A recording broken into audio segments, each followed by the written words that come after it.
Works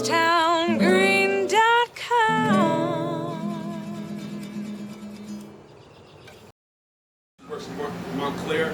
I worked in Roseland. Where are you from? I'm from Morristown. I live here.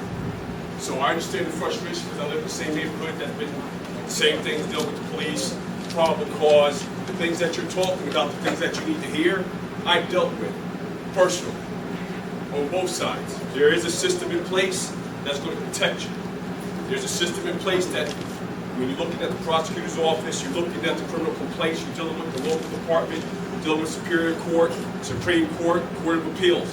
These things are things that you need to know, and you need to know with the youth, be very careful with how you deal with the police. It costs you your life. And I'm telling you from first-hand experience working in Essex County. Movement for a gun, movement for a weapon, anything with a knife, anything with a cell phone, any movement will put a police officer in a defensive mode. He will pull your gun on you. Understand the fact. The reason why it's a little bit emotional for me, because I had to do it 1,000 times. Not once, but 100 times. Come real close to taking people's lives because of the fact that you don't want to listen to what's being told you. Anywhere from a kid from 12 years old to an adult at 65. Not complying to a police officer. White, black, Hispanic, I don't care what color you are. You threaten my life, I'm going to take your life. Understand that. So when you're a female, male, kid, an adult, do something wrong, a police officer's in the mindset, they don't shoot to maim, they shoot to kill. See, the fact is, you don't know the rules of engagement.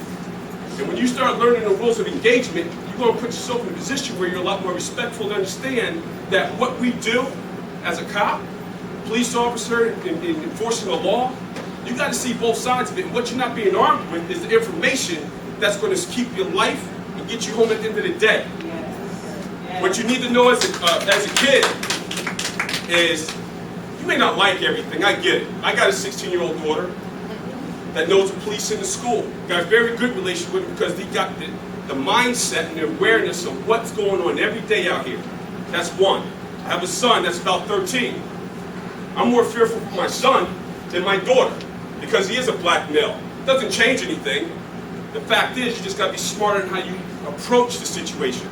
But unfortunately, now hold on. Most police officers come to a situation and I'm going to sit there and I'm going to answer. I'm going to already answer both sides of it. I'm going to answer both sides of it because the fact is, most of them are engaged already as defensive. But what you got to understand is, it's a two-side part. Don't come in with your attitude, because I don't care who you are. I'm going to come at you the same thing. About the officer. But no. But listen. See, the fact is, who are you talking to? Hey, so the fact is, what I'm trying to explain to you is, I care about our kids because I have two of my own. The last thing I want is my daughter or my son to get shot or killed because you know what? That puts me in the father mode. I'm not a cop anymore. Right now, I'm not a cop. I'm just going to talk to you as a father that knows the system, that's been on both sides. What you got to understand as a youth is that you got to know the rules of engagement. When you get stopped by a police officer, you need to put your hands at the 2 and 10 or 3 and 9, turn the lights on in the car, maybe turn the car off so they can see your hands.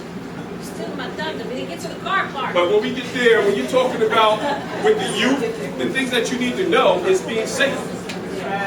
There's a court system in place for you to make your complaint. Like she said, do not do it on the street because you will lose it most of the time. And when you look as a female, those females, if you're scared and you're coming at any point in given time, disaster officer nicely came, we go to a lidded area. That's all. You need to know what to do and how to do things. And that information, when you want to vent later on and you want to have a different forum, because she needs to get through the slides so you can see what's on the slides so people can approach you.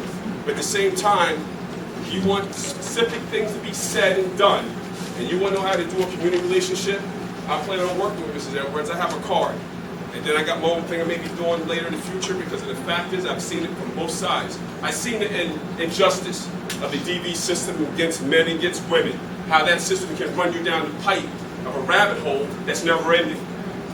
So when you look at the law isn't fair for everybody. So I've been on both sides of that too. So when you look at things, there's a process.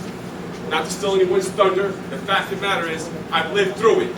I've seen it, had to deal with it. You write your motions, you gotta do all your paperwork in the court, you gotta have money for attorneys.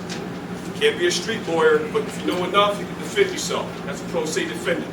So when you're looking at some things, you gotta hold law enforcement accountable to what they do, as much as they're gonna hold you accountable to what you do. Right. So if you don't will and listen, and get the information from where it's supposed to come from the right source, he's been doing this for 20 years. Been doing it for 16. Our teacher's been doing it probably almost close to 20. So you have the resources in the area. Now you just got to come and bridge the gap between the communication between our community and the police officers. And there's ways to do that. All right?